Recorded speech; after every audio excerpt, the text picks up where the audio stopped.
J'ai compris quand maman a dit « Nous n'avons tout simplement pas les moyens pour payer le vol ». J'ai pleuré, mais j'ai laissé couler, jusqu'à ce que ma tante, par accident, identifie ma mère dans une publication. Elle était sur le pont d'une piscine, un cocktail à la main, souriant jusqu'aux oreilles, avec la légende « Meilleures vacances en famille de tous les temps ». Ils ont menti. Je me suis tourné vers mon mari, et j'ai murmuré « Appelle l'avocat, maintenant ». 5 minutes plus tard, mon téléphone ne s'arrêtait plus de sonner. Je m'appelle Émilie, et je vais vous raconter comment 3 chaises vides à mon mariage ont exposé une trahison bien plus profonde que tout ce que j'aurais pu imaginer. Quand mes parents ont dit qu'ils ne pouvaient pas se permettre le trajet de 3 heures pour venir me voir me marier, je leur ai quand même réservé des places au premier rang, avec des rubans noués, et mon espoir intact. Mais, alors que j'étais là dans ma robe de mariée, en train de couper le gâteau avec mon nouvel époux, ma meilleure amie m'a tendu un téléphone, qui allait tout changer. Ils étaient là, toute ma famille, en train de trinquer au champagne, sur un navire de croisière dans les Caraïbes, au moment exact où je disais « je le veux ». L'horodatage sur cette photo, il n'a pas seulement révélé où ils se trouvaient, il a révélé qui ils avaient toujours été, ainsi que les 8 000 € qu'ils avaient dépensés pour cette croisière. Ce n'était que le début de tout ce qu'ils m'avaient volé. Si vous regardez cette vidéo en ce moment, j'aimerais savoir d'où vous venez. Écrivez-le dans la section des commentaires ci-dessous. Cliquez sur le bouton j'aime, et abonnez-vous pour entendre plus d'histoires comme celle-ci. Le compte à rebours a commencé exactement 1 semaine, avant le jour de mon mariage. 7 jours avant d'épouser Jordan, l'homme qui avait passé les 4 dernières années à me prouver que l'amour n'était pas censé faire mal. 7 jours avant de remonter l'allée, dans cette robe couleur crème que j'avais trouvée en solde, mais qui me faisait quand même me sentir comme une reine. 7 jours avant que ma famille ne se rassemble, pour célébrer quelque chose qui, enfin, était complètement à moi. Ou du moins, c'est ce que je croyais. Je m'étais assise en tailleur, sur le sol de notre appartement, ce mardi matin-là, pour préparer la dernière série de cartes de remerciement, pour les cadeaux de mariage reçus en avance. Jordan était déjà parti, pour son week-end de camping d'enterrement de vie de garçon avec ses frères, une affaire de 3 jours impliquant plus de pêche que d'alcool, ce qui lui correspondait parfaitement. L'appartement semblait trop calme sans lui. Alors, j'ai mis l'un de ces podcasts sur l'organisation de mariage, le genre où des animateurs trop joyeux discutent de catastrophes de centre de table, comme s'ils faisaient un reportage de guerre. Mon téléphone a vibré. Maman. J'ai souri en répondant. Elle avait été distante ces derniers temps. Mais l'organisation d'un mariage rend les familles un peu folles, n'est-ce pas? Un peu dépassées. Je me disais cela depuis des mois. Allô, maman. Je pensais justement à toi. Tu as reçu l'itinéraire que j'ai envoyé? La cérémonie commence à 16 h, mais j'aimerais que tu viennes à la suite nuptiale, vers midi pour. Émilie. Ma chérie, sa voix avait ce poids particulier. Celui qu'elle utilisait, quand elle s'apprêtait à me décevoir. Je l'avais entendu lorsqu'elle avait raté ma remise de diplôme universitaire, parce que Rachel avait un récital de danse. Lorsqu'elle n'avait pas pu venir à mon dîner de promotion, parce que la ligue de bowling de papa était en phase finale. Nous devons parler de samedi. Ma main s'est figée sur la carte que j'écrivais. Qu'est-ce qu'il y a, samedi? Il y eut une pause. Je pouvais l'entendre respirer. Je pouvais l'imaginer dans la cuisine de mon enfance, en train d'essuyer des comptoirs déjà propres. C'est ce qu'elle faisait, quand elle était nerveuse. Nous n'allons pas pouvoir venir, ma puce. Les mots ne sont pas arrivés à mon cerveau tout de suite. Ils sont restés suspendus, comme une équation mathématique impossible à résoudre. Ne pas pouvoir venir à mon mariage? Mon mariage? Je ne comprends pas. C'est juste l'argent, Émilie. Tu sais comment sont les choses.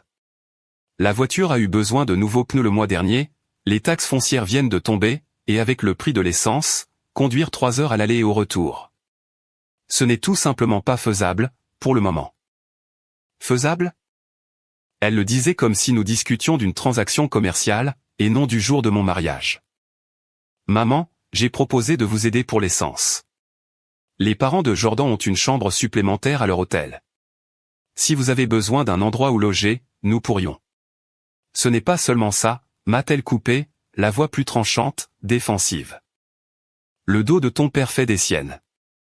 Passer 3 heures en voiture le tuerait. Et Rachel a ce truc avec ses amis, ce week-end-là. Ce truc avec ses amis? J'ai senti ma voix se briser. Maman, c'est mon mariage.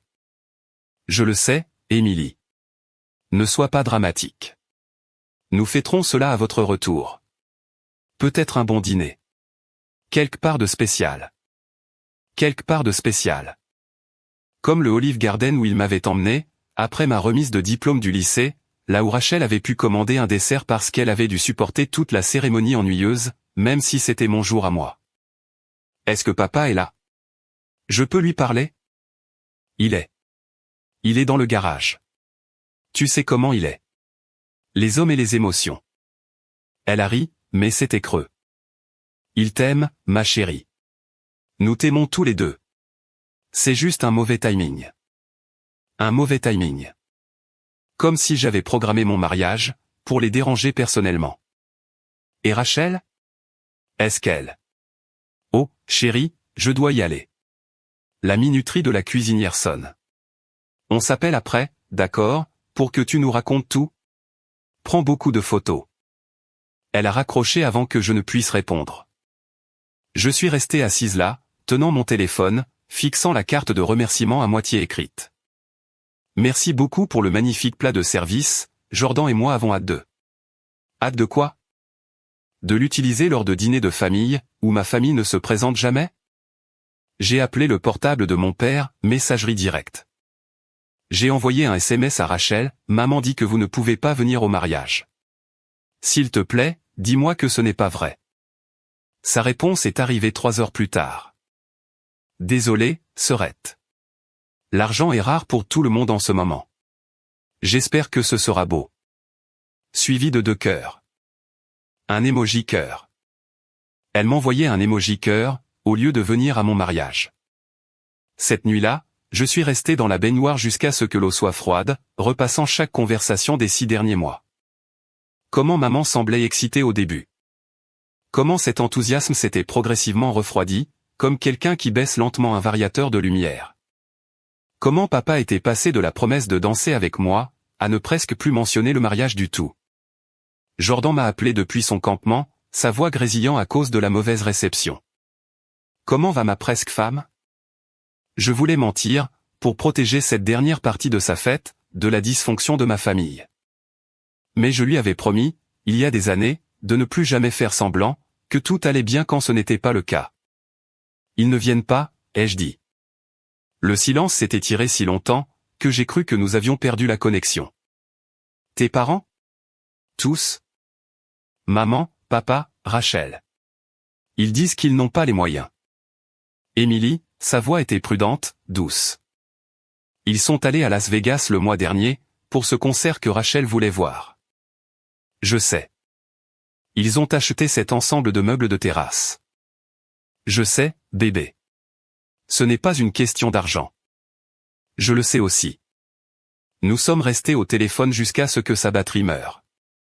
Il me faisait des promesses, sur le fait que notre mariage serait parfait malgré tout. Que sa famille était désormais ma famille. Que nous construisions quelque chose de nouveau, et de meilleur.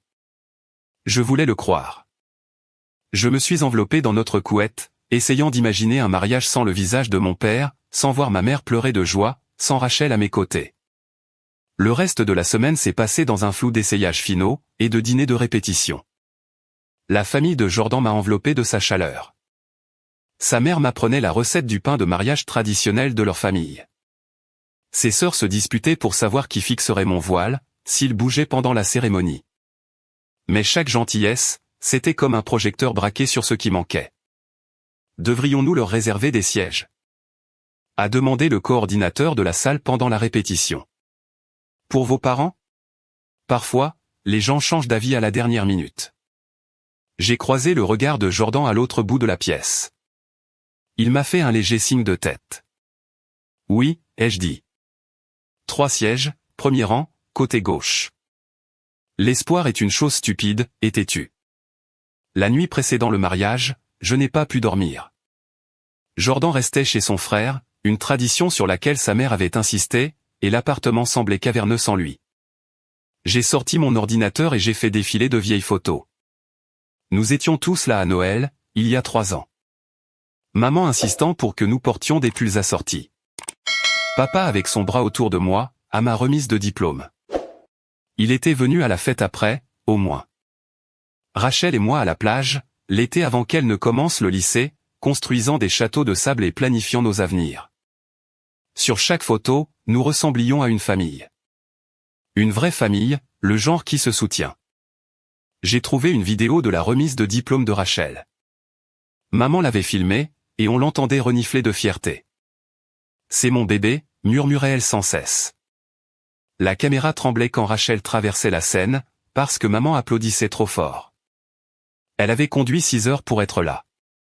La remise de diplôme de Rachel avait eu lieu sur un campus universitaire à 3 villes de là, parce que son école était en rénovation. 6 heures. Mais 3 heures pour mon mariage, c'était impossible. J'ai appelé maman une dernière fois à minuit. C'était peut-être l'obscurité, ou l'heure tardive, qui m'avait rendue courageuse. « Émilie, est-ce que tout va bien ?»« Non, » ai-je dit, rien ne va. Je me marie demain, et ma famille ne sera pas là. Nous en avons déjà discuté. Maman, s'il te plaît. Je ne te demanderai jamais rien d'autre. Je paierai tout. L'essence, l'hôtel, la nourriture. Je ne l'évoquerai plus jamais. S'il te plaît, sois juste là. Le silence s'est prolongé. Je pouvais entendre papa ronfler en arrière-plan, le tic-tac de leur horloge grand-père. Celle qui reviendrait à Rachel un jour, comme tout le reste de ce qui comptait. On ne peut pas, Émilie. Je suis désolé. Essaie de comprendre. J'essaie, ai-je chuchoté. J'essaie toute ma vie. Elle a raccroché la première. Le matin de mon mariage s'est levé, éclatant et clair. Un de ces jours d'octobre parfaits, où l'air a un goût de cidre de pomme et de promesses. Lily, ma demoiselle d'honneur, est arrivée à 7 heures avec du café et des bagels, suivie des sœurs de Jordan avec du champagne et du jus d'orange. Aujourd'hui est un jour de joie, a dit Lily fermement, en captant mon regard dans le miroir pendant qu'elle épinglait mes cheveux. Rien d'autre, juste de la joie. J'ai hoché la tête, refoulant mes larmes. La maquilleuse allait bientôt arriver. Nous avons ri, nous avons dansé, et nous avons trinqué avec des mimosas. J'ai enfilé ma robe, et la mère de Jordan a attaché les perles de ma grand-mère autour de mon cou. Le seul héritage familial qui m'avait été transmis, par la mère de mon père directement, parce qu'elle savait, d'une manière ou d'une autre, que j'aurais besoin de quelque chose qui soit juste à moi. À 15h04, nous nous sommes alignés devant les portes de la chapelle. L'oncle de Jordan, Tom, m'a offert son bras. C'était un homme bon, solide et gentil, avec des rides d'expression qui suggéraient une vie bien remplie. Mais ce n'était pas mon père. « Tu es radieuse », a dit Tom. Jordan est un homme chanceux. Merci, ai-je réussi à dire. La musique a monté. Les portes se sont ouvertes. 200 visages se sont tournés vers moi, et mes yeux sont allés immédiatement vers le premier rang à gauche. 3 chaises vides, des rubans noués à leur dossier, des marque-places avec des noms qui ressemblaient à des blessures. Maman, papa, Rachel. Mais ensuite, j'ai vu Jordan, et le monde s'est rétréci à lui seul. Il pleurait déjà, sans même essayer de le cacher, sa main sur son cœur, comme s'il essayait physiquement de le maintenir dans sa poitrine. Son frère a murmuré quelque chose, probablement pour le taquiner. Mais Jordan ne m'a jamais quitté du regard. Chaque pas dans cette allée était un choix. Le choix d'avancer au lieu de regarder en arrière. Le choix de courir vers quelque chose, au lieu de fuir tout le reste. Tom m'a serré le bras quand nous avons atteint l'hôtel, m'embrassant la joue avant de placer ma main dans celle de Jordan. « Tu es venu » a chuchoté Jordan. « Juste pour moi. Où d'autre serais-je » La cérémonie fut tout ce que nous avions prévu, et rien de ce que j'avais imaginé. Les vœux de Jordan ont fait pleurer tout le monde. Les miens ont fait rire tout le monde, puis pleurer à nouveau. Quand l'officiant a dit « Vous pouvez embrasser la mariée », Jordan m'a incliné comme dans un vieux film, et tout le monde a applaudi si fort, que cela a résonné sous les voûtes de la chapelle. Nous étions mariés. Malgré tout, nous étions mariés. La réception battait son plein. Toast, danse, et le père de Jordan apprenant à tout le monde une danse folklorique estonienne de son enfance. Quand Lily m'a tiré à part pendant la coupe du gâteau, elle a dit d'une voix étrange, « Et ne regarde pas maintenant, mais... » Elle m'a tendu le téléphone de Jordan. Ta mère a été identifiée dans quelque chose. J'ai pensé que tu devrais le voir avant. Avant que quelqu'un d'autre ne le mentionne. Mes mains étaient encore collantes de glaçage, quand je l'ai vue. La photo avait été publiée il y a 2 heures, pendant que je disais « je le veux ». Et ils étaient là. Tous. Maman, papa, Rachel, mes tantes et oncles, mes cousins, tous ceux qui avaient dit qu'ils n'avaient pas les moyens de venir à mon mariage. Ils étaient sur le pont d'un navire de croisière, des boissons tropicales à la main, portant des t-shirts assortis Réunion de la famille Franklin 2024. La légende, postée par ma tante Jeannette, meilleures vacances en famille de tous les temps. Si heureuse d'avoir tout le monde ensemble. Tout le monde. Tout le monde sauf moi. Le téléphone m'a échappé des mains. Lily l'a rattrapé, le visage pâle. Émilie, je suis tellement désolé. Je n'aurais pas dû te montrer ça. Non, ma voix semblait étrange, détachée. Non, j'avais besoin de voir. Jordan est apparu à mes côtés, le visage rougi par la danse avec sa grand-mère. Et, ma belle. Ils sont sur le point de. Il s'est arrêté en voyant nos visages. Qu'est-ce qui ne va pas?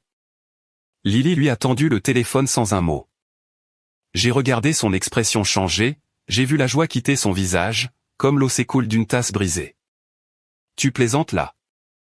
A dit Jordan. Non. Non, Émilie. C'est. Il a fait défiler les photos, sa mâchoire se serrant à chaque geste. Celle-ci date d'hier. Ils sont au port. Ton père porte une chemise hawaïenne qui a encore l'étiquette de prix dessus. Hier. Ils étaient à un port hier, probablement en Floride, à au moins 8 heures de route de la maison. Ils avaient dû réserver cela il y a des semaines, des mois, au moment même où je leur envoyais mes faire-part, quand je les suppliais d'être là. J'ai besoin d'une minute, ai-je dit. Je me suis enfermé dans la suite nuptiale, entendant encore la musique et les rires de la réception en dessous. Mon mariage se déroulait sans moi, tout comme cette croisière se déroulait sans moi. La métaphore parfaite de toute ma vie. Je me suis assise par terre, sans me soucier de ma robe, et j'ai parcouru chaque photo identifiée avec le dévouement d'un détective sur une scène de crime. Il y avait Rachel posant dans une robe d'été blanche, pour ce qu'ils appelaient la soirée formelle. La robe avait l'air neuve, chère. Combien cela avait-il coûté? Plus que l'essence, c'est certain. Il y avait papa jouant au shuffleboard avec mon oncle Pet, le même oncle qui avait envoyé une carte disant qu'il était trop souffrant pour voyager. Il y avait maman à ce qui ressemblait à un petit déjeuner au champagne, levant son verre avec ma tante Suzanne. L'horodatage indiquait que c'était posté exactement à 16 heures, le moment précis où je remontais l'allée. Mais la pire photo était cachée dans les commentaires. Mon cousin Trevor l'avait posté, probablement ivre, toute la famille dans la salle de bal du navire, habillée en blanc, levant leur verre pendant que mon père faisait un discours. La légende, le toast de l'oncle Rob à la famille. Ceux qui comptent le plus trouvent toujours un moyen d'être ensemble. Ravi d'avoir évité le drame pour ça. Éviter le drame. Mon mariage, c'était ça, le drame. J'ai zoomé sur la photo, regardant leurs visages. Ils riaient tous, ils étaient heureux. Pas une seule personne n'avait l'air coupable, ou triste, ou comme si elle aurait souhaité être ailleurs. Comme si elle aurait souhaité être avec moi. On a frappé à la porte. La voix de Jordan. Je peux entrer? J'ai déverrouillé et il s'est glissé à l'intérieur, m'apportant un verre d'eau et une part de gâteau. J'ai pensé que tu devrais manger quelque chose. Je ne peux pas. Il s'est assis à côté de moi sur le sol, me serrant contre lui. J'ai envie de conduire jusqu'à ce port, et de les jeter tous par-dessus bord. C'est dans les eaux internationales, on s'en sortirait probablement. Ne me tente pas. Il m'a embrassé la tempe. De quoi as-tu besoin? J'ai besoin de comprendre pourquoi je n'étais pas assez. Pourquoi je ne suis jamais assez. Et, il a tourné mon visage vers le sien. Tu es plus qu'assez. Tu es tout. Ce sont eux, qui ne sont pas assez. Ce sont eux, qui sont brisés. Alors pourquoi est-ce que ça fait mal, comme si c'était moi qui l'étais? Il n'avait pas de réponse à cela. Lily a frappé, entrant avec mon téléphone. Ta mère appelle. Elle a dû voir que les gens ont vu les publications. J'ai fixé l'écran, regardant son nom clignoter. Puis, j'ai décliné l'appel. Non, elle n'aura pas l'occasion de justifier ça. Pas cette fois. Mon téléphone a immédiatement commencé à vibrer de SMS. Émilie, ce n'est pas ce que tu crois. Émilie, nous avons réservé ça avant de connaître la date de ton mariage. Émilie, Rachel en avait vraiment besoin après sa rupture. Émilie, tu sais que nous t'aimons. Émilie, pourquoi ne réponds-tu pas? Émilie, c'est exactement pour ça qu'on ne te l'a pas dit. On savait que tu serais dramatique. J'ai éteint mon téléphone. Allez, viens, a dit Lily en me remettant debout. Tu as une salle pleine de gens qui, eux, se sont présentés pour toi. Allons célébrer ça. Nous sommes retournés à la réception. J'ai dansé avec le père de Jordan, qui m'a murmuré à l'oreille, « Tu es la fille que j'ai toujours voulu. » J'ai ri au discours du témoin. J'ai lancé mon bouquet. La cousine de Jordan l'a attrapé. J'ai souri pour les photos, mais intérieurement, je cataloguais chaque mensonge, chaque excuse, chaque fois qu'ils avaient choisi quelqu'un ou quelque chose d'autre que moi. La fête d'anniversaire qu'ils avaient ratée parce que Rachel avait une soirée pyjama. La remise de bourse d'études qu'ils avaient sautée parce qu'il pleuvait. Les dîners de fête où je cuisinais pendant des heures, pour finalement manger seul parce que quelque chose était survenu. Toujours quelque chose. Pendant notre première danse, Jordan m'a tenu serré et a chuchoté, « Nous allons construire quelque chose de meilleur. Une famille qui est présente. Et si je ne sais pas comment faire? Et si je suis brisé comme eux? Tu ne le es pas. Tu sais comment je le sais? Parce que tu es là, tu as un mal de chien, et tu restes gentil avec tout le monde. Tu n'as pas fait de scène. Tu n'as rien gâché pour personne. Tu n'es pas eux, Émilie. Tu ne seras jamais eux. » Plus tard, après avoir coupé le gâteau et fait toutes les choses traditionnelles, je me suis retrouvé dehors, sur le balcon de la salle, avec la mère de Jordan, Patricia. Jordan m'a raconté, a-t-elle dit simplement. Pour ta famille. J'ai hoché la tête, ne faisant pas confiance à ma voix. Ma mère a raté mon mariage, elle aussi, dit-elle. Elle a dit qu'elle avait la grippe. J'ai découvert plus tard qu'elle était allée à Atlantic City avec son petit ami, à la place. Comment lui as-tu pardonné? Patricia resta silencieuse un long moment. Je ne l'ai pas fait. J'ai juste décidé de bien vivre malgré elle. J'ai eu de beaux enfants, j'ai construit un foyer aimant, j'ai créé la famille que j'aurais voulu avoir. La meilleure vengeance n'est pas vraiment une vengeance, Émilie. C'est la joie. Une joie qu'ils ne peuvent pas toucher, ni ruiner, ni s'attribuer. Ils ont posté des photos pendant ma cérémonie. Au moment exact. Je sais, ma chérie. Et un jour, quand ils seront vieux et qu'ils se demanderont pourquoi leur fille ne leur rend pas visite, pourquoi leurs petits-enfants ne les connaissent pas, ils se souviendront de ces photos. Ils se souviendront d'avoir choisi une croisière plutôt que ton mariage, et ils devront vivre avec ça. Et s'ils s'en fichent? Alors, tu auras perdu moins de temps à t'en rendre compte.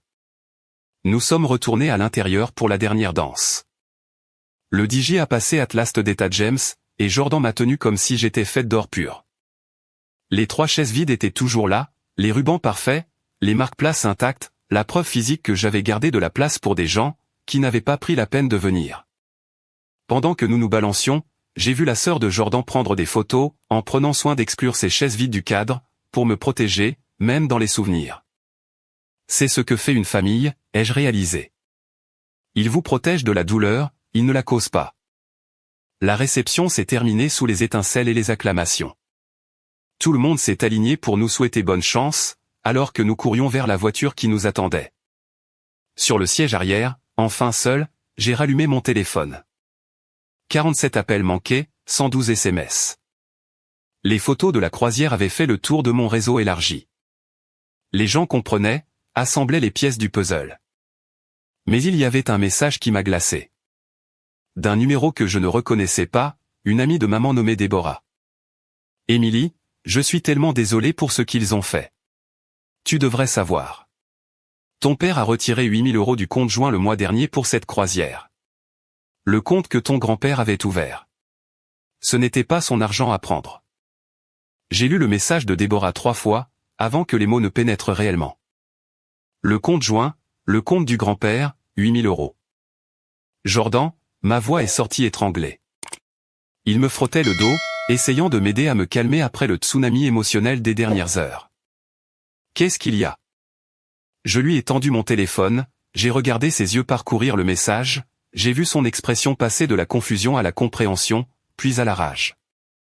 Ce compte, c'est celui avec ton nom dessus. Celui de tes 18 ans? J'ai hoché la tête. Quand j'avais eu 18 ans, mon grand-père m'avait emmené à la banque, m'avait ajouté à un compte qu'il avait créé. Pour tes études, avait-il dit, ou pour les urgences? C'est à toi, Émilie. Rien qu'à toi. Mais papa était le titulaire principal. Une histoire de taxes et du fait que j'étais mineur à sa création. Je n'y avais jamais touché. J'avais honnêtement oublié qu'il existait après la mort de grand-père, il y a 2 ans. J'avais supposé qu'il était vide ou fermé. Nous devons appeler quelqu'un, a dit Jordan. C'est un vol. C'est samedi soir, notre nuit de noces. Je m'en fiche, même si c'était le matin de Noël. Il sortait déjà son téléphone. Mon amie Mégane de la faculté de droit, elle s'occupe de ce genre de choses. Jordan, on ne peut pas appeler une avocate notre nuit de noces. Regarde-moi bien faire. 20 minutes plus tard, nous étions dans notre suite d'hôtel. Ce n'était pas exactement la nuit de noces que j'avais imaginée, Jordan était en haut-parleur avec Mégane, pendant que je consultais les sites bancaires sur son ordinateur.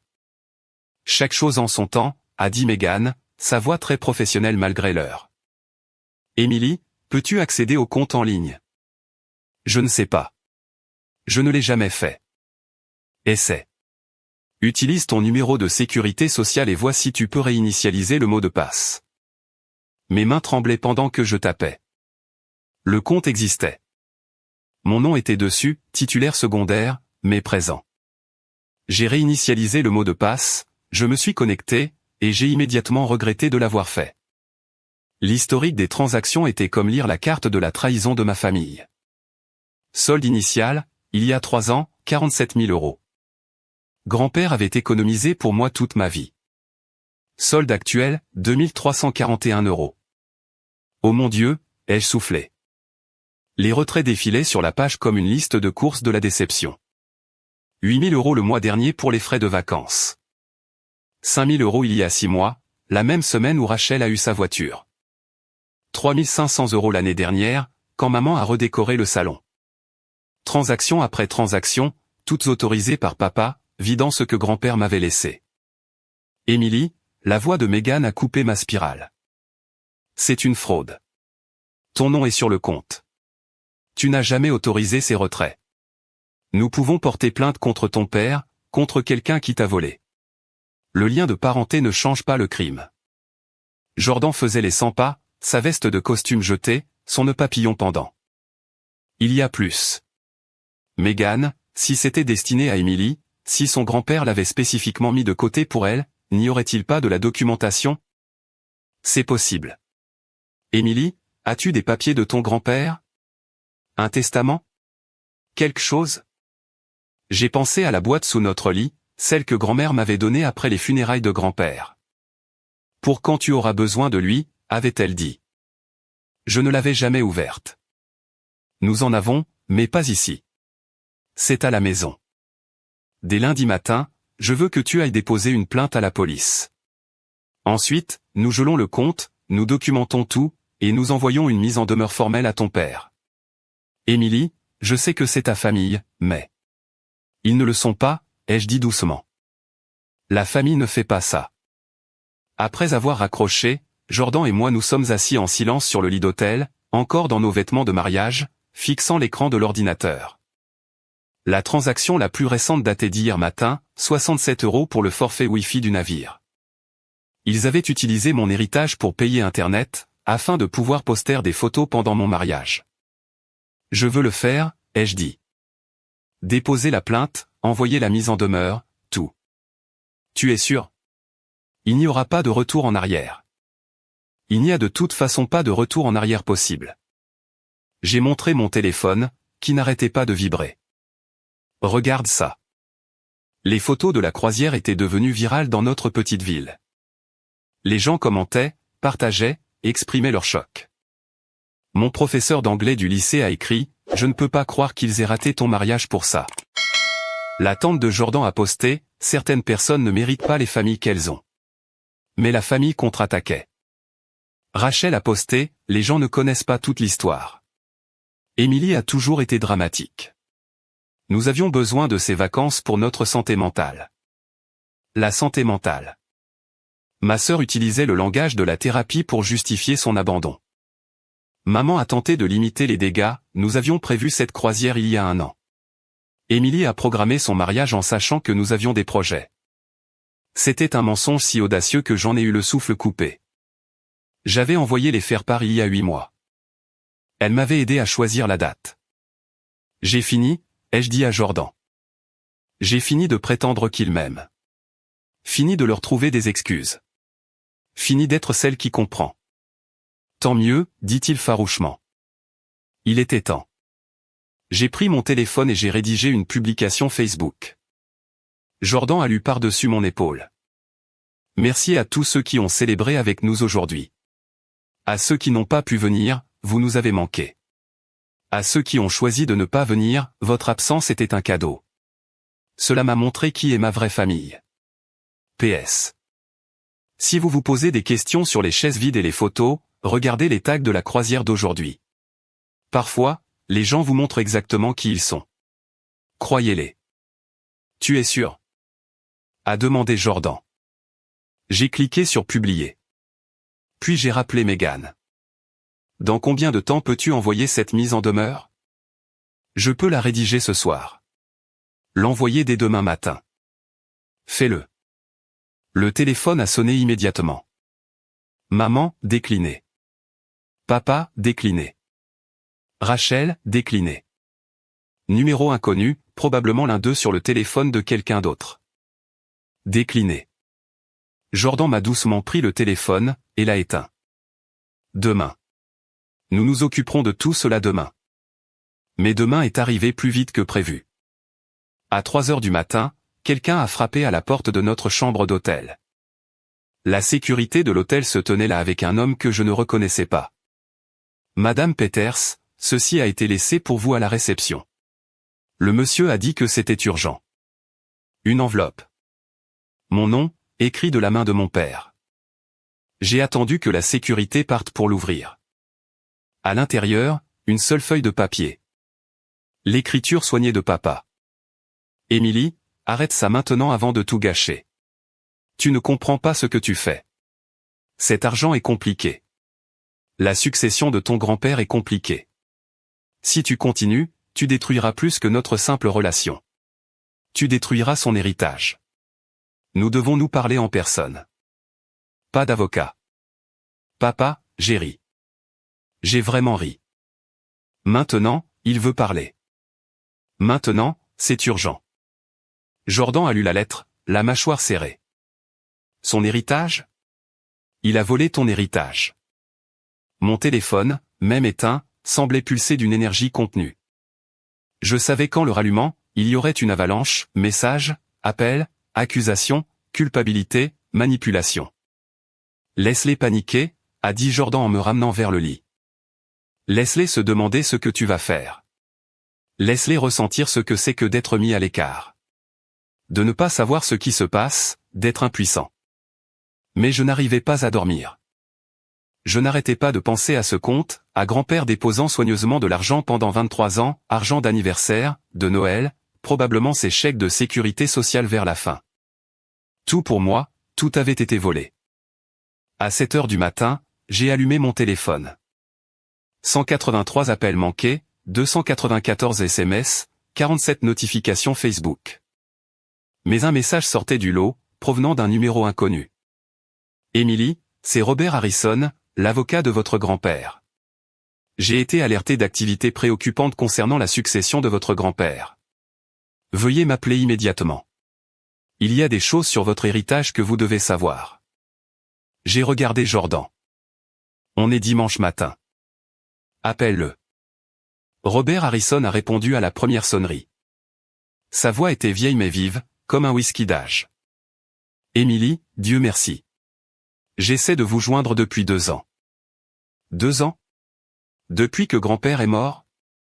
Vos parents m'ont dit que vous n'étiez pas intéressé par la gestion de la succession, que vous étiez trop occupé par l'école, puis le travail, puis l'organisation du mariage.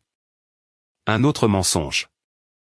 Bien sûr, monsieur Harrison, je n'ai jamais eu de vos nouvelles, jamais. Une longue pause.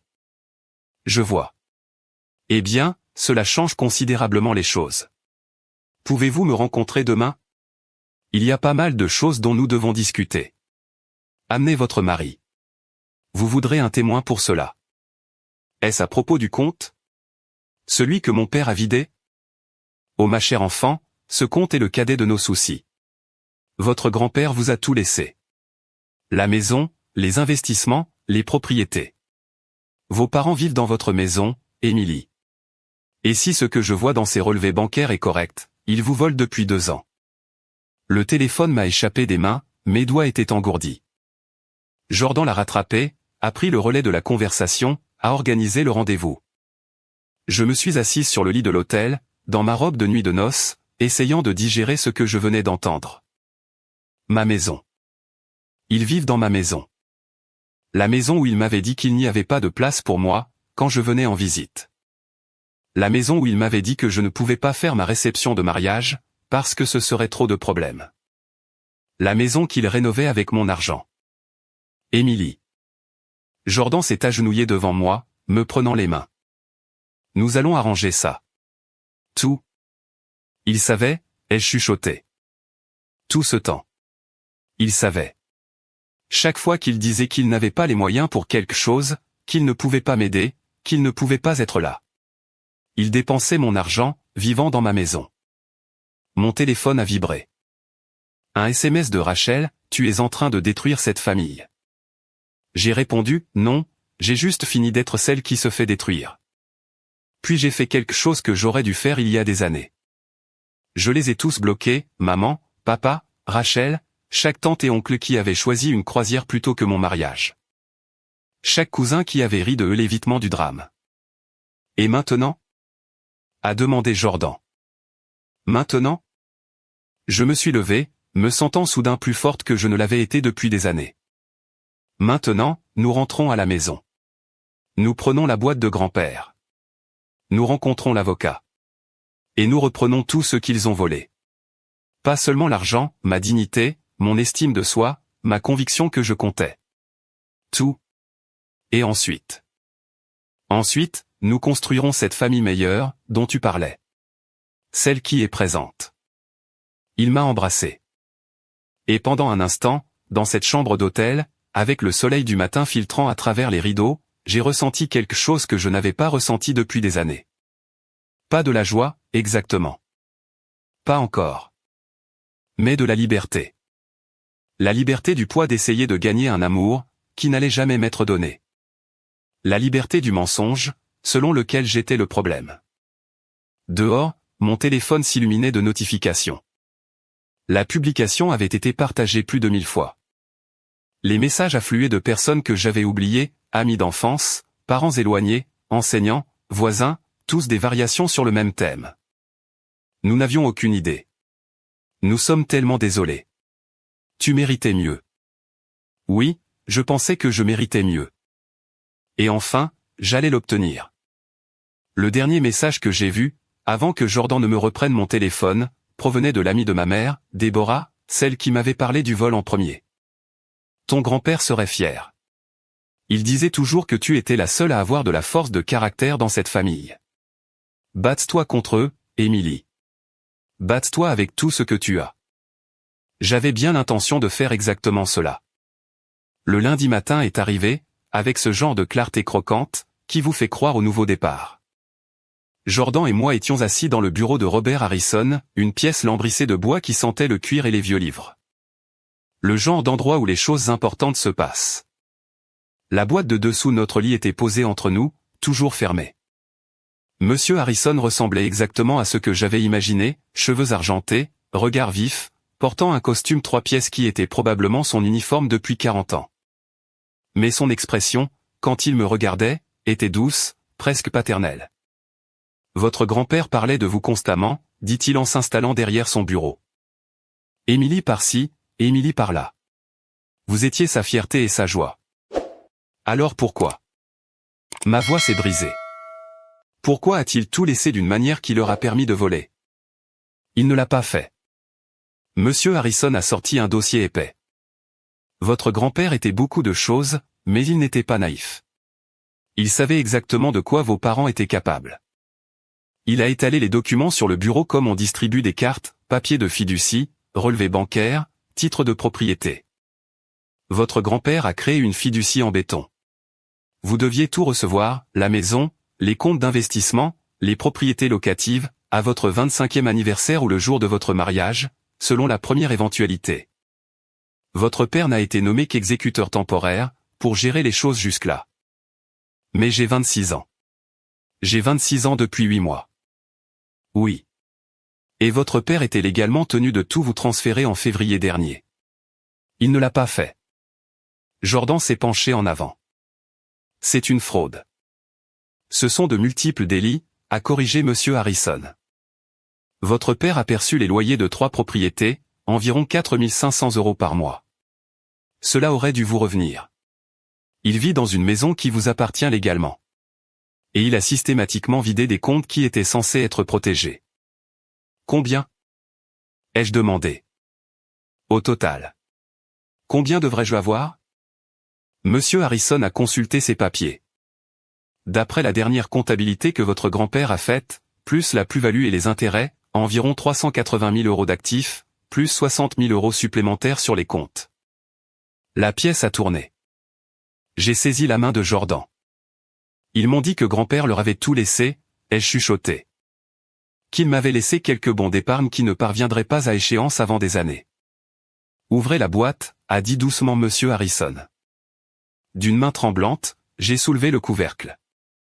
À l'intérieur, enveloppé dans du papier de soie, il y avait des lettres, des dizaines, toutes adressées à moi avec l'écriture en pâte de mouche de grand-père, toutes datées après son diagnostic. J'ai ouvert celle du dessus. Ma très chère Émilie, si tu lis ceci, c'est que je suis parti. Et tu te demandes probablement, pourquoi je ne t'ai pas mieux protégé. La vérité, c'est que j'ai essayé. Je t'ai tout laissé parce que tu es la seule qui le mérite. Tes parents te mentiront. Ils t'ont menti toute ta vie. Ton père n'est pas un homme mauvais, mais il est faible. Et ta mère le rend pire. Il te voit comme une rivale pour Rachel, et non comme une fille à aimer. Je les ai regardés éteindre ta lumière pendant 23 ans. C'est fini. Prends ce qui est à toi. Ne te sens pas coupable. Construis la vie que tu mérites. L'avocat a des instructions. Fais confiance à Robert. Il a promis de te trouver quand le moment serait venu. Tout mon amour, grand-père. PS cette fois où tu m'as fait de la soupe quand j'étais malade. Alors que tu n'avais que 7 ans, tu as dépensé l'argent de la petite souris pour les ingrédients.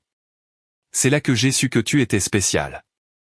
C'est là que j'ai commencé à tout mettre de côté pour toi. Je sanglotais, maintenant.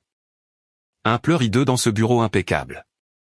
Jordan me frottait le dos pendant que monsieur Harrison poussait silencieusement une boîte de mouchoirs sur le bureau. Il y a plus, dit-il quand je me suis calmé. Votre grand-mère savait aussi. Elle a créé une fiducie séparée, dont vos parents ignorent l'existence. Elle est plus petite, juste 50 000 €, mais elle repose sur un compte auquel ils ne peuvent pas toucher. Elle voulait que vous ayez des options. Pourquoi personne ne m'a rien dit? Votre grand-père m'a fait promettre d'attendre que vous soyez mariés, ou que vous ayez 25 ans. Il voulait que vous soyez assez âgés pour gérer cela, et que vous ayez du soutien. Il a jeté un coup d'œil à Jordan. Il vous aurait aimé, jeune homme.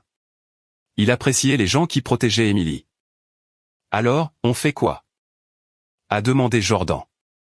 D'abord, nous demandons une injonction immédiate pour geler tous les avoirs. Ensuite, nous déposons des plaintes au pénal pour fraude, vol, et abus de confiance. Vos parents recevront les papiers d'ici 48 heures. Et pour la maison? Légalement, elle est à vous. Nous pouvons demander une expulsion immédiate. Une expulsion? Mes parents seraient expulsés de la maison où ils vivaient depuis 30 ans. La maison où j'avais grandi. Mais ce n'était pas leur maison. C'était la mienne. Grand-père s'en était assuré. J'ai besoin de réfléchir à cette partie-là, ai-je dit. Monsieur Harrison a hoché la tête. Il n'y a pas d'urgence pour l'expulsion. Mais Emily, vous devez comprendre. Ils ont rénové cette maison avec votre argent. La nouvelle cuisine, la piscine qu'ils ont installée l'année dernière, le sous-sol aménagé où Rachel vit gratuitement. Tout cela a été payé avec des fonds qui vous appartiennent. La piscine. Ils avaient installé une piscine. Quand j'avais demandé si je pouvais y faire ma réception de mariage, maman avait dit que le jardin était trop en désordre pour recevoir des invités. J'ai ouvert une autre lettre de la boîte. Emily, le jour de ton mariage approche. Je sais qu'il viendra, même si je ne le verrai pas. Tu seras magnifique. Tu seras aimé. Tu seras tout ce qu'il disait que tu ne pourrais pas être. Ne les invite pas s'ils ne le méritent pas. La famille n'est pas une question de sang. La famille est un choix. Choisis des gens qui te choisissent. Grand-père. Comment l'avait-il su? Comment avait-il vu si clairement ce que j'avais refusé de voir? Il y a autre chose, dit Monsieur Harrison. Votre père m'a envoyé un email ce matin. Il m'a montré son téléphone. L'email était long, décousu, plein d'accusations et de menaces, mais une ligne se détachait, Emily est vindicative parce que nous avons raté son mariage. Tout cela n'est que vengeance. Vengeance? J'ai ri amèrement. Ils ont volé mon héritage pour faire une croisière au lieu de venir à mon mariage. Et c'est moi qui suis vindicative. Il prétend aussi que vous êtes mentalement instable. Que vous avez toujours été jalouse de Rachel. Que tout cela est un malentendu.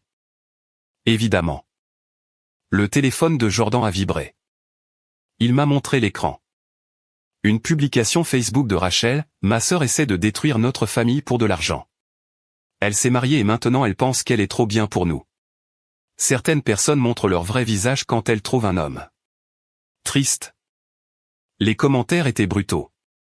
La moitié la soutenait, l'autre moitié l'incendiait pour avoir raté mon mariage.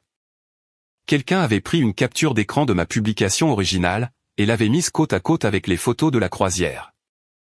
Les eurodatages étaient accablants.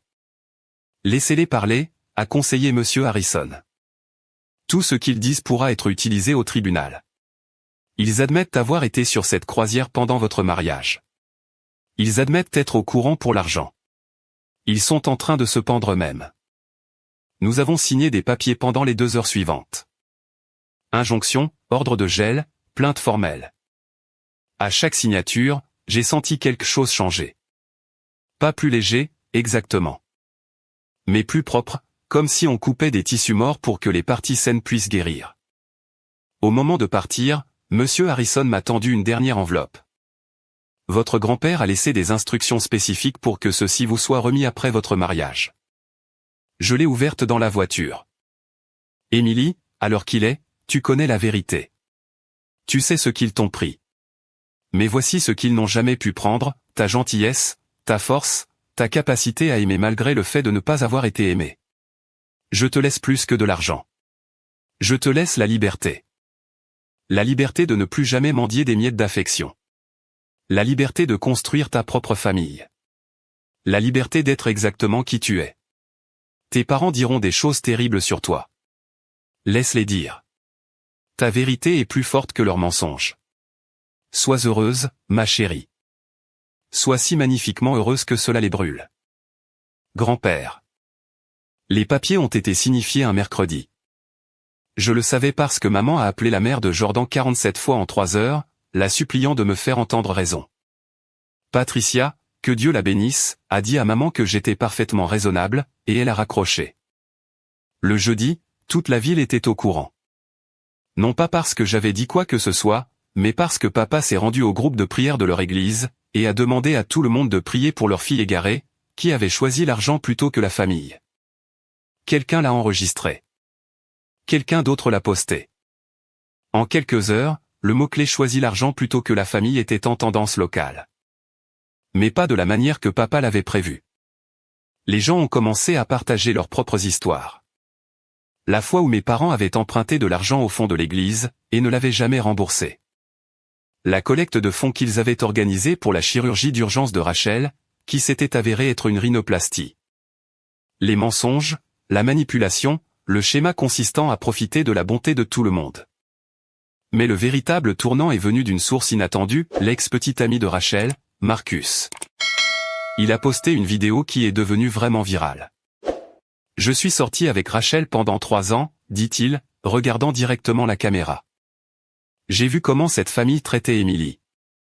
Il la forçait à cuisiner le dîner de Thanksgiving, puis lui disait qu'elle ne pouvait pas manger avec eux parce que la table était pleine. Il prenait sa voiture sans demander, et la rendait vide. Ils encaissaient ses chèques d'anniversaire envoyés par la famille, et lui disaient que la famille avait oublié. J'ai vu ces gens détruire l'estime de soi de cette fille pour le sport, et maintenant il pleure parce qu'elle se défend. Tant mieux pour elle. » La vidéo a atteint 3 millions de vues en 2 jours. Mon téléphone est devenu inutilisable, demande d'interview de podcasteurs, messages de parents éloignés que je n'avais jamais rencontrés, demande d'amis d'inconnus qui avaient vécu des situations similaires. J'ai tout éteint. J'ai laissé Jordan gérer ce qui devait l'être. Mais j'ai lu un message de ma cousine Mia, la cousine préférée de Rachel, celle qui avait été demoiselle d'honneur pour un mariage où je n'avais pas été invité. « Tante Emily, j'ai tout vu. La façon dont ils rient de toi quand tu n'es pas là. La façon dont ils utilisent tes recettes et prétendent les avoir faites. La façon dont ils ont dépensé ton fonds d'études pour les trucs de concours de beauté de Rachel. J'ai 17 ans maintenant, et je vois tout. Quand j'aurai 18 ans, j'en aurai fini avec eux moi aussi. Tu es courageuse. Tu es mon héroïne. » Le vendredi matin, nous avons rencontré Meghan au palais de justice. L'injonction avait été approuvée. Tous les comptes étaient gelés. Les propriétés étaient sous examen juridique. Mes parents avaient 72 heures pour fournir une comptabilité complète de chaque centime dépensé. Ils ont engagé un avocat, nous a dit Meghan. Harold Whitman. Jordan Harry. Le gars qui a perdu l'affaire Patterson? Celui qui a été radié du barreau pendant 5 ans et qui vient de récupérer sa licence? C'est lui. Apparemment, c'est le seul qui a accepté de prendre l'affaire. Cela aurait dû être mon premier indice, que les choses allaient devenir encore plus laides. Le samedi après-midi, pendant que Jordan et moi étions à l'épicerie, mon téléphone a explosé de notifications. Rachel avait fait un direct TikTok, elle pleurait joliment face à la caméra, affirmant que j'avais été abusive envers elle pendant toute notre enfance. Elle disait que je l'avais enfermée dans des placards, volé ses affaires, menacé. Tout n'était que mensonge, mais c'était une bonne actrice. Elle avait appris de maman comment jouer la victime. Mais elle a fait une erreur cruciale. Elle a dit, Emily a toujours été jalouse que grand-père m'aime plus. C'est pour ça qu'elle fait ça. En moins d'1 heure, quelqu'un avait posté le testament de grand-père. Le document réel, qui appartenait au domaine public. Il mentionnait Rachel exactement une fois, il lui laissait ses vieux clubs de golf. Tout le reste, absolument tout, m'était laissé à moi. Les commentaires sont devenus sauvages. Meuf, il t'a laissé des clubs de golf. Grand-père a dit voici des bâtons, au revoir. Imagine mentir sur l'amour d'un mort pour le buzz. Rachel a supprimé la vidéo, mais Internet est éternel. Le dimanche a été calme. Trop calme. J'aurais dû savoir qu'il préparait quelque chose. Le lundi matin, je me suis réveillé en trouvant notre immeuble entouré de camions de presse. Quelqu'un, certainement maman, avait appelé tous les médias en affirmant que je tenais mes parents âgés en otage par manipulation juridique. Que j'étais une croqueuse de diamants qui avait épousé Jordan pour l'argent, et qui s'en prenait maintenant à sa propre famille. Mais ils avaient mal calculé. Les journalistes avaient fait leur devoir. Emily, a crié l'un d'eux. Est-il vrai que vos parents ont dépensé votre héritage dans une croisière pendant votre mariage? Pouvez-vous commenter les accusations de fraude? Qu'est-ce que cela fait de voir votre histoire en inspirer d'autres, à s'élever contre l'abus financier? Jordan et moi nous sommes frayés un chemin sans commentaire. Mais j'ai entendu une journaliste faire son direct, la femme dépeinte comme une méchante par sa famille semble être la victime d'un abus financier et émotionnel systématique, s'étalant sur des années. Cet après-midi-là, Monsieur Harrison a appelé. L'avocat de vos parents a pris contact. Ils veulent conclure un accord. Bien sûr qu'ils le voulaient. Ils proposent de rendre la maison en échange de l'abandon de toutes les charges. Juste la maison. Et pour les centaines de milliers qu'ils ont volés? Ils prétendent que cet argent était de l'argent familial, utilisé pour les dépenses de la famille. Mon argent utilisé pour leurs dépenses. Exactement. J'ai dit non. Mais Émilie, vous devez savoir qu'ils deviennent désespérés. Des gens désespérés font des choses désespérées. Il avait raison. Ce soir-là, nous étions chez les parents de Jordan pour le dîner quand mon téléphone a sonné. Un numéro inconnu, indicatif local. Allô? Émilie? C'est l'officier Davison du département de police. Nous venons d'arrêter votre père. Mon sang s'est glacé. Pour la fraude? Non, madame. Il essayait d'entrer par effraction dans votre appartement. Votre voisin a appelé. Nous nous sommes précipités à la maison pour trouver 2 voitures de police à l'extérieur. Papa était à l'arrière de l'une d'elles. Maman hurlait sur les officiers depuis le trottoir. Rachel filmait tout, évidemment. Les officiers nous ont montré les images de la caméra de porte du voisin. Papa, manifestement ivre, essayait de forcer notre serrure avec une carte de crédit comme un cambrioleur amateur. Comme cela ne fonctionnait pas, il s'était mis à donner des coups de pied dans la porte, en hurlant qu'il voulait récupérer sa propriété. « Voulez-vous porter plainte ?» a demandé l'officier Davison. J'ai regardé papa à travers la vitre de la voiture de police. Il ne me regardait pas.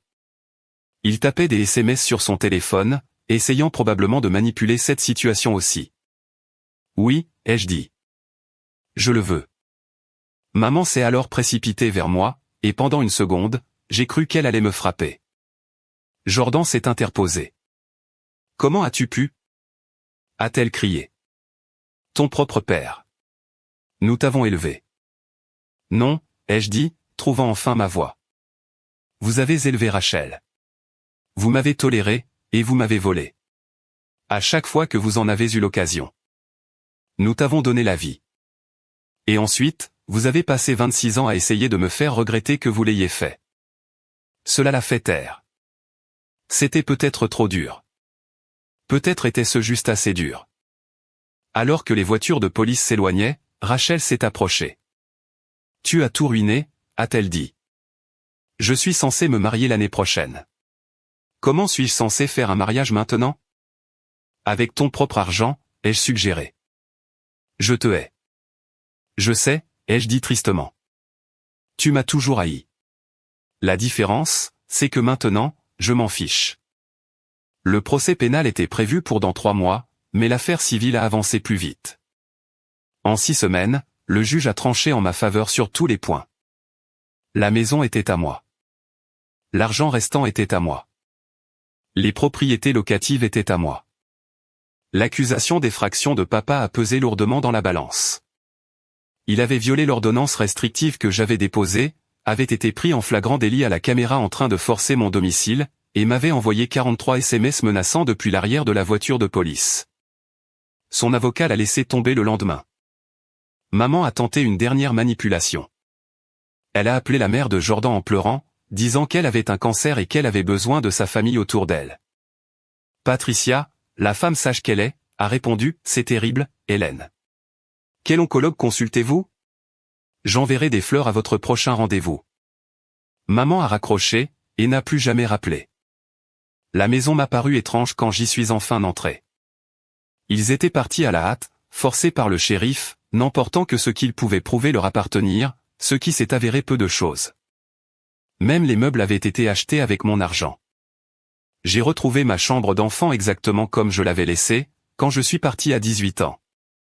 Elle n'avait pas été préservée par amour, mais oubliée, comme je l'avais été. La chambre de Rachel, quant à elle, avait été rénovée 3 fois. Au sous-sol, j'ai trouvé des boîtes de mes affaires que je pensais perdues, bulletins scolaires, projets artistiques, le journal que j'avais tenu au collège. Mais aussi, étrangement, des photos de moi qui avaient été découpées des photos de famille. Des dizaines, comme s'ils m'avaient systématiquement effacé de l'histoire familiale. Flippant, a dit Jordan, en regardant une photo de Noël où j'avais été soigneusement découpé au ciseau, laissant un trou entre Rachel et papa. Non, ai-je dit, la compréhension m'atteignant enfin. C'est triste. Ils ont dû travailler si dur pour me haïr. Cela a demandé un véritable effort. Nous avons décidé de vendre la maison. Je ne pouvais pas vivre là. Je ne pouvais pas élever des enfants dans des pièces où l'on m'avait fait me sentir sans valeur. Mais d'abord, j'avais une dernière chose à faire. J'ai invité tout le monde. Pas mes parents ni Rachel, ils avaient l'interdiction légale d'approcher de la propriété. Mais tous les autres, chaque tante, oncle, cousin, amis de la famille, qui avaient choisi cette croisière plutôt que mon mariage. Je leur ai dit que j'avais une annonce à faire concernant la maison. Ils sont venus, bien sûr. Espérant que je leur pardonnerais, ou que je leur donnerais quelque chose, ou simplement par curiosité pour le drame. Le jardin était plein. Le même jardin où maman avait dit que je ne pouvais pas faire ma réception. Je me tenais sur la terrasse, regardant tous ces visages qui m'avaient souri tout en cautionnant mon abus. Et je n'ai rien ressenti. Ils n'étaient pas ma famille. Ils l'avaient prouvé. Je vous ai tous demandé ici, ai-je commencé, pour vous dire la vérité. Grand-père m'a tout laissé, parce qu'il a vu ce que vous avez tous vu, et ignoré. Il a vu comment j'étais traité. Il a vu le favoritisme, l'abus émotionnel, le mépris, et il a essayé d'y remédier de la seule façon qu'il pouvait, en s'assurant que j'aurais les ressources pour m'échapper. La tante Janet a essayé d'interrompre. Émilie, nous ne savions pas. Vous étiez sur la croisière, ai-je dit platement. Vous avez posté des photos pendant ma cérémonie de mariage. Vous saviez. Silence. Je vends cette maison. L'argent ira dans une fiducie pour mes futurs enfants. Ils ne vous connaîtront jamais. Ils ne se sentiront jamais inférieurs à cause de vous. Ils ne se demanderont jamais pourquoi leur grand-mère aime plus leur cousin. On ne leur dira jamais qu'ils sont trop sensibles quand ils soulignent une injustice. Tu ne peux pas tous nous couper de ta vie, dit l'oncle Pet. Nous sommes la famille. Non, ai-je répondu. Vous êtes des parents. La famille, elle se présente au rendez-vous. La famille ne vole pas. La famille ne ment pas. La famille ne choisit pas une croisière plutôt qu'un mariage. J'ai sorti une pile de papier. Ce sont des ordonnances de cessation et d'abstention. Si l'un de vous me contacte, moi, Jordan, ou nos futurs enfants, nous engagerons des poursuites pour harcèlement. C'est un adieu. Certains ont pleuré. Certains ont hurlé. Certains sont partis tout simplement. Mais Mia, ma cousine de 17 ans, est restée. Est-ce que... Quand j'aurai 18 ans. Est-ce que je pourrais t'appeler? Je l'ai serré dans mes bras. Toujours. La maison s'est vendue en 2 semaines. Offre au comptant, au-dessus du prix demandé. La nouvelle famille avait 3 enfants et un chien. Ils étaient bruyants et heureux, et c'était exactement ce dont cette maison avait besoin. Le procès est arrivé et c'est terminé. Papa a eu 18 mois de mise à l'épreuve et a dû payer des dommages et intérêts. Maman a eu des travaux d'intérêt général. Rachel n'a pas été inculpée, mais elle était devenue tristement célèbre en ligne. La vidéo d'elle affirmant que grand-père l'aimait plus avait été parodiée à l'infini. Elle avait dû supprimer tous ses réseaux sociaux, et la dernière fois que j'ai entendu parler d'elle, elle travaillait dans un centre d'appel à 2 villes de là. Pour notre premier anniversaire, Jordan m'a surprise avec un trajet jusqu'au palais de justice. Pas pour quelque chose de légal, mais pour renouveler nos vœux, juste nous deux, le juge et sa secrétaire comme témoins. Je voulais t'épouser à nouveau, dit-il, maintenant que tu sais qui tu es vraiment. Maintenant que tu es libre. J'ai pleuré pendant toute la cérémonie de 5 minutes. Ce soir-là, nous avons dîné avec sa famille. Ma vraie famille, maintenant. Patricia avait fait un gâteau. Les sœurs de Jordan avaient décoré la salle privée du restaurant. Son père a porté un toast qui s'est terminé par « à Émilie », qui nous a tous montré ce qu'est la force.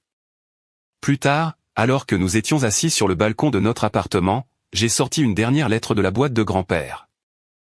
Je l'avais gardée. Celle marquée à ouvrir quand tu seras heureuse. Émilie, si tu lis ceci, c'est que tu as réussi. Tu t'es libérée. Tu t'es choisie. Je sais que cela a fait mal. Je sais qu'ils t'ont fait passer pour la méchante. Je sais que tu as probablement encore des jours où tu te demandes si tu as eu tort. Tu n'as pas eu tort. Se choisir soi-même n'est pas égoïste, quand on a passé toute sa vie à être sacrifié pour les autres. Prendre ce qui est à toi n'est pas un vol quand cela a été volé en premier. Sois heureuse, ma chérie. Sois si magnifiquement heureuse que cela fasse réaliser à tous ceux qui t'ont blessé ce qu'ils ont perdu. Mais plus important encore, sois heureuse parce que tu le mérites. Tu l'as toujours mérité. Tout mon amour, grand-père. PS ce mari qui est le tien. Je sais que tu en as trouvé un bon. Dis-lui merci de ma part, pour avoir vu ta valeur quand ta famille ne le pouvait pas, pour s'être tenue à tes côtés, pour t'avoir aidé à devenir celle que tu as toujours été destinée à être. J'ai plié la lettre soigneusement, j'ai regardé Jordan. Il savait pour toi. Il savait que tu trouverais quelqu'un qui t'aimerait correctement. Il me manque.